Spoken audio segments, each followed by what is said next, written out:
Welcome, ladies and gentlemen. Gathoni Wamuchomba, as you know, I always loves to do her analysis, is again coming out and throwing a bombshell to the current Deputy President Gachagua, and I can say to Kenya Kwanza administration as all.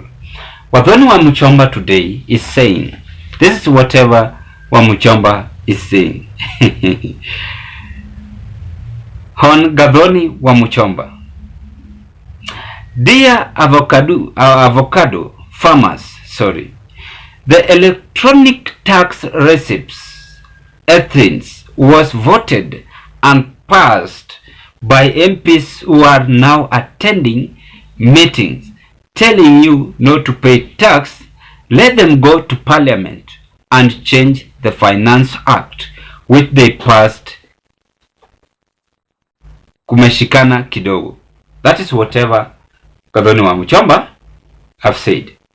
And as I am again displaying another writing, UDA MPs feel hit as KRA move to tax avocado farmers. As KRA move to tax avocado farmers, just bear with me, because whatever is happening in our country, ladies and gentlemen, nowadays is very interesting. Is very much interesting. How can this happen? Under which earth are we living? Are we living in Mars or Jupiter? Now it has reached a time KRA even taxing avocados. That is whatever leaders are now telling Kenyans. That is whatever is now happening, trending in our country, Kenya. It is not all about housing bill that begin to tax avocados. This is a very strong tension in State House, because Wamuchomba is now trying to tell farmers prepare for a very huge trouble in the near future. Now, not only central people, we normally take this for granted.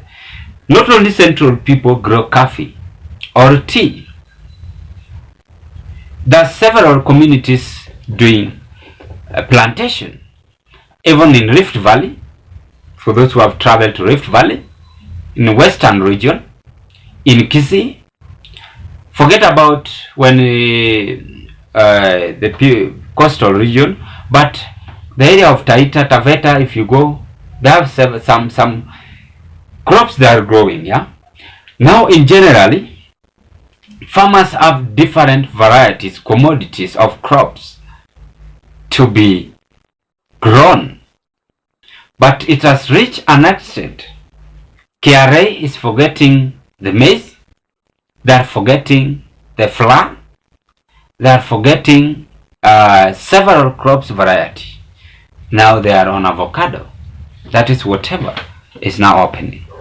Before I carry on with this analysis, if this might be your first time watching me at Zan Kenya TV YouTube channel, I request you just take 1 second and do me a favor. Click the subscription button and subscribe to our YouTube channel. After you subscribe, watch our videos, like, share, and give us your opinion, because when you subscribe, YouTube will notify you in any case we have a video to share with you, whatever happens across the country and also across the world, or in other words of encouragement. Thank you very much if you do so. And to the members, I want to appreciate you so much, together with the new subscribers, be it today or yesterday. Thank you very much, and stay tuned to our YouTube channel. Allow me to dial into whatever Wamuchomba is saying, and I want still to repeat whatever is now happening. And just bear with me. I'm picking some of the key points here. Whatever Wamuchomba is saying as I'm displaying the writing,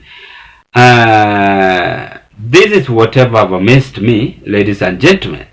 Let them go to parliament and change the Finance Act which they passed. Kumeshikana kidogo. So, it means the MPs are the one who passed this bill.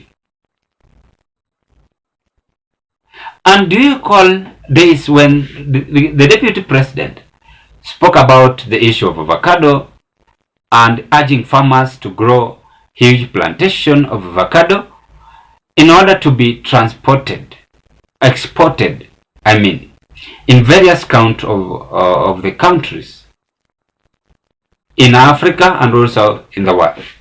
So, if it is so, and indeed, why do you think Wamuchomba seems to know the secret which happened in the government? And this seems to be a very strong venom, according to whatever I've seen. Yes, it seems to be a very strong venom. Why forcing farmers to grow this, then forcing them again to be taxed? Yet we are aiming for the best in our country. We are hoping for the best for farmers.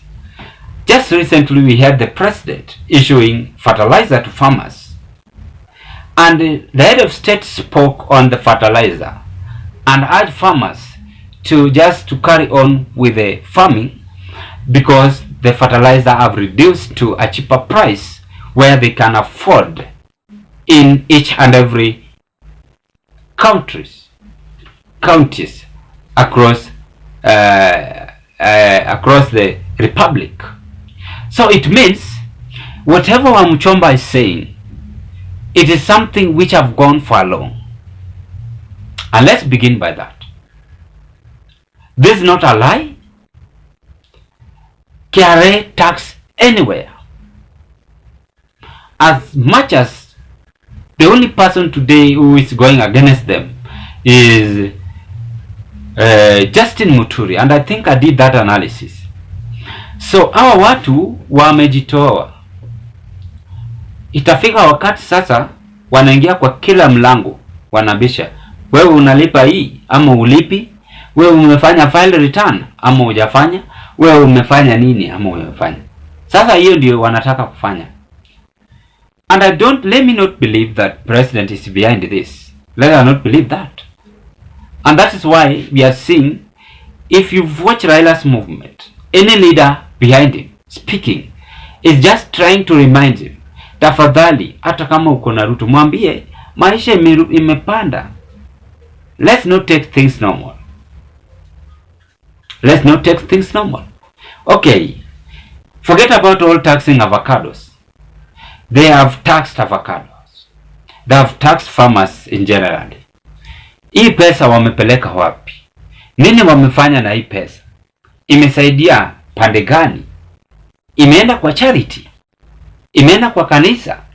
Imeenda Turkana because people of Turkana pia suffers a lot? Ama imeenda kwa GSU, Kenyans GSU?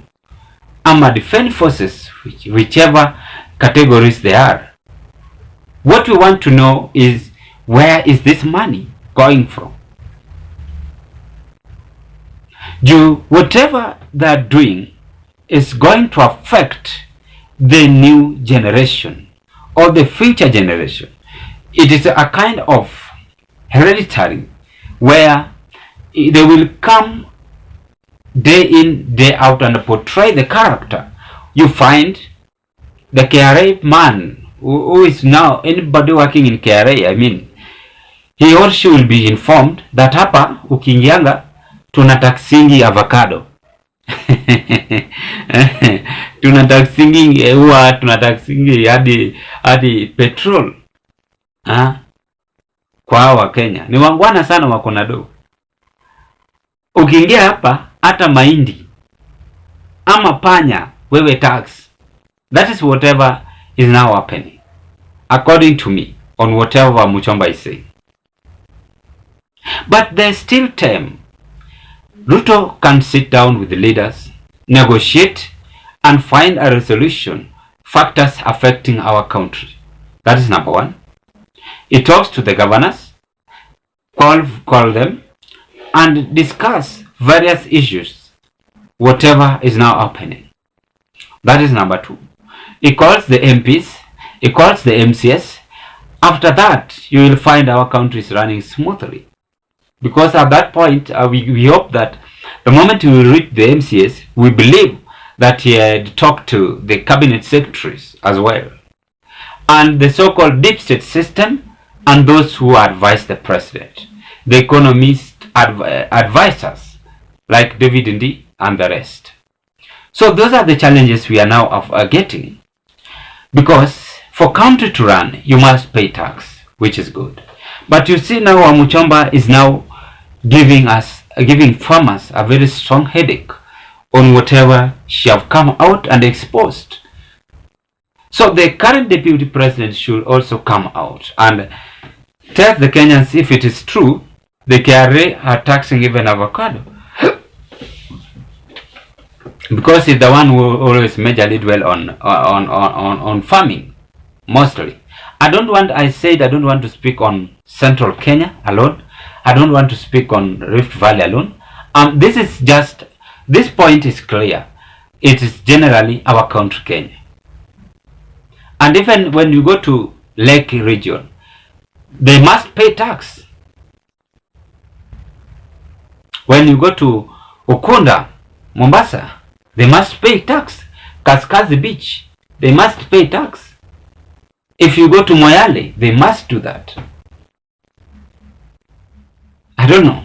What are your take, ladies and gentlemen, on this Wamuchomba bombshell? As I end this analysis at this point, thank you very much for paying attention to me, and may God bless you so much as you hope to meet on another YouTube platform.